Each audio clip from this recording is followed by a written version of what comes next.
কি হলো, চলো শুরু করো। হ্যাঁ করবো তো। আসলে ফার্স্ট টাইম তো, তাই কেমন একটা লাগতেছে। তুমি কি এর আগে কখনো করছো? না গো, আমি আজ পর্যন্ত কিছু করিনি, আমি পিওর ভার্জিন। আচ্ছা, যাক শুনে ভালো লাগলো। আর আমার বন্ধুরা কয় কি তুমি নাকি অনেকবার করছো, ওই জন্য আমি মেশিন কিনে নিয়ে আইছি। এই মেশিনটা তোমার ওই জায়গায় ঢুকালি বোঝা যাবে তুমি কয়বার করছো, বুঝলা? আর যখন এখানে মেশিনে জিরো লেখা উঠবে, তখন আমার বন্ধুকে দেখাই দেবো তুমি পুরো ভার্জিন। থাক থাক, এই মিটারটা লাগাতে হবে না।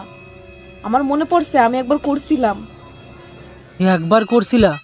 আচ্ছা ঠিক আছে, তাও মিটারটা লাগাই।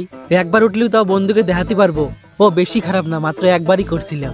বাদ দাও না এই মিটার টিটার, আসলে আমি 2-3 বার করছিলাম। হ্যাঁ 2-3 বার আবার? হ্যাঁ আমার বিশ্বাস হচ্ছে না, আমি এটা লাগাই দেখবই আমি। দেখ পদ্মারানী, লাগাতে আছিস লাগাই, মিটার টিটার ছাড়। আমি লাইফে এত লাগাইছি না, তোর মিটার গুণে সারতে পারবে না, তোর মিটার পদ্মে